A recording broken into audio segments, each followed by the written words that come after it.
ниже Дибек-Диолу, за Бачка сразу. Тьма тьмущая, вообще нигде нет света. Полностью.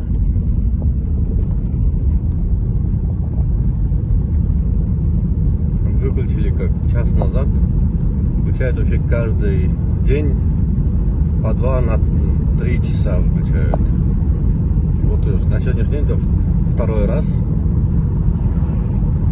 Днем на 2-3 часа выключают. И вот такое время после 9, после 10 тоже на 2-3 часа выключают. Вообще нет электричества нигде, смотрите. Тьма тьмущая.